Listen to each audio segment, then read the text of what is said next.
Jim Smardon, Exit Realty Metro. If you're like me, when it comes to the holidays, you love stuffing. I'm a big fan of the sausage stuffing. I've started eating it recently. It's by far, I'll put it over potato stuffing any day of the week. So what we're gonna do here, again, a relatively simple go, is get your sage, your sausage, onions, and breadcrumb. We're gonna start off just by frying up this sausage. Just take it over, get your pan heated up, get the oil heated up, and have a go. I'm gonna start that off first.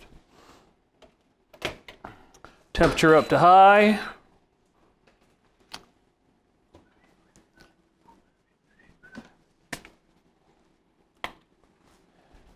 Get that oil on there.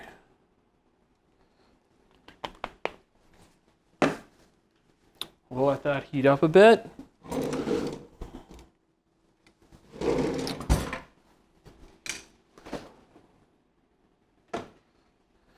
Let's toss on these onions. Wait until they start sizzling. That way we know it's ready to toss on the sausage.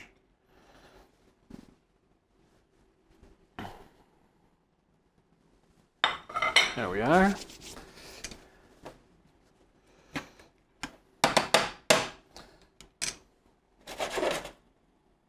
So we'll just wait on that.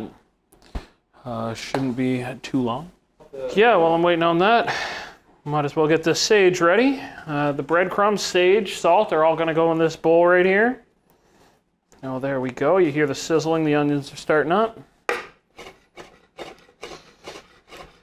Now, some people will play with the savory when it comes to stuffings. I find that's already the main flavor of both your potato and your bread stuffings. So I like to just add a little difference to it. Just a different type of savory flavor to your meal. So it does call for a lot of breadcrumbs where it is a stuffing. Still a base bread. You can do this with gluten-free, regular. I've already seasoned this with oregano, salt, pepper, and a very little bit of Parmesan cheese just for that extra salty kick that I like. Once that's all ready to go, what we're gonna do is toss it in this pan, and our oven's already in the 400 range. We're gonna throw it in there after. So, seems the stove is ready. Trying to keep everything translucent before we toss in the meat, but it's got plenty of time to cook in there. Try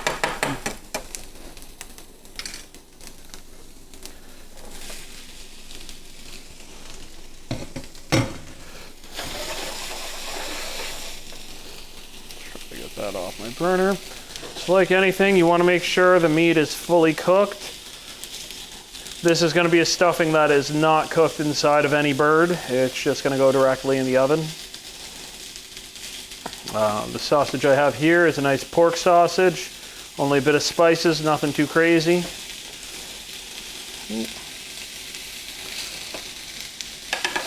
We're going to let this saute a bit.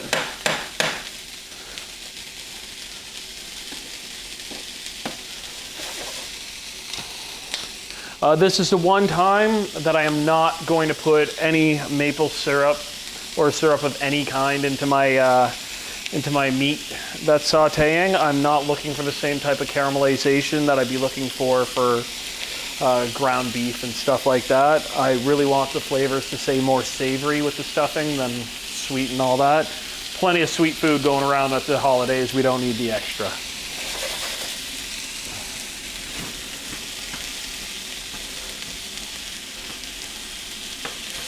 You see it's starting to get the color. I'll flip it around. It'll take care of itself mostly from there.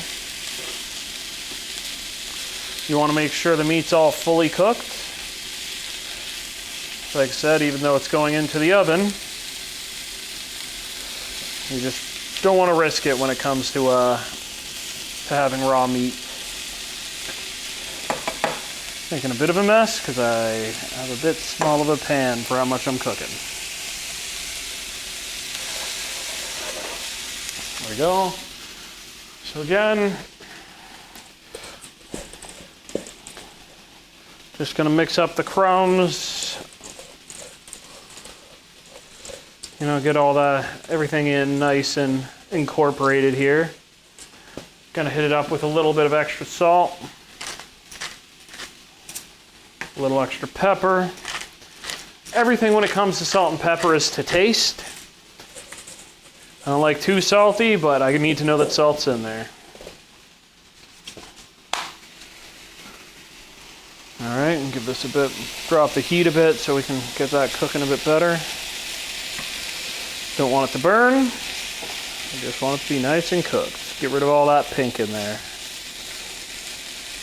And continue making a mess.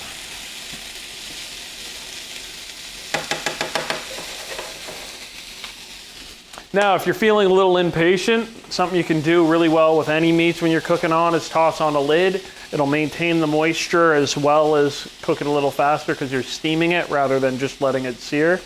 But I want that sauteed sear kind of flavor. So again, I'm gonna be patient and do this the right way and really add to that holiday flavor I'm going for.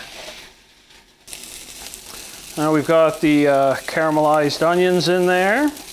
We've got the browning on the bottom of the sausage, so that's ready to go into our little stuffing mix. So let's bring it over and let's get that going. Okay, wait for it. Yep.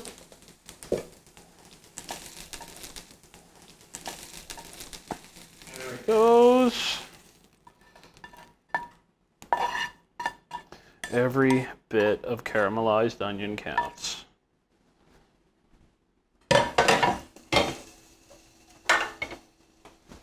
All right, so let's just get out a fork to mix this together. Now where there wasn't that much grease, we're looking to a little bit dry as you see here. I'm not gonna be able to ball that up and make a really nice stuffing out of it. So what I'm gonna do here is get that little bit of milk and add that into it. You can use any type of milk, almond milk, coconut milk, regular milk, milk. Just a bit goes a long way again, where it's gonna moisten right up. Keep the penguins in. There we go. It's starting to come together. We want it to be able to ball up. So let's see what we got. Oh, a bit more milk's gonna be needed there. There we go. I'd say that was a good 1/4 cup probably of milk to start off. All right, that's enough of this fork. Let's get messy. There we are. See, it's starting to come together more like a good stuffing there.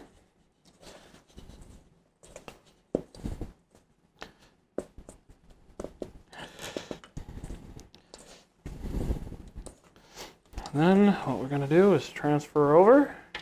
Just pat her down.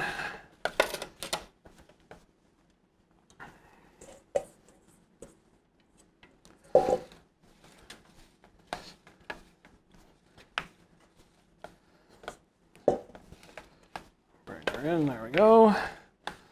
So it's all gonna cook together relatively fine. We're not looking for the stickiest of stuffing either. We want it to be moist, but still the sausage is what we really want to pull out the main part of the body here. So we're gonna toss that in the oven after I wash my hands.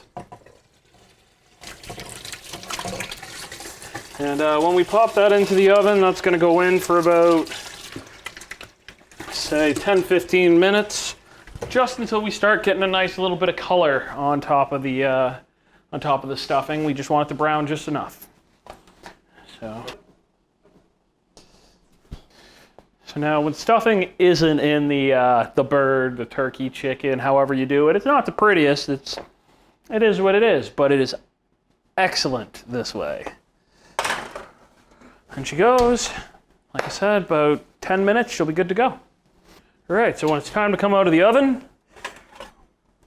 you'll notice the light browning that started to come across on all the bread. That's how you know it's good to go. It's still that nice fluffy consistency from the bread, which is my favorite part. The fluffiness, not the bread. The sausage is my favorite part of all of it. So I come on under, scoop it on the plate as if you were putting turkey, cranberry, whatever your favorite sides are on that, and call it a day. So this is my little holiday theme for the foods I'm putting together. It's my wife's family's recipe, actually, which is really great of them to have shared it with me. So I hope you guys are all going to have a great holiday, and for me, that's it and that's all.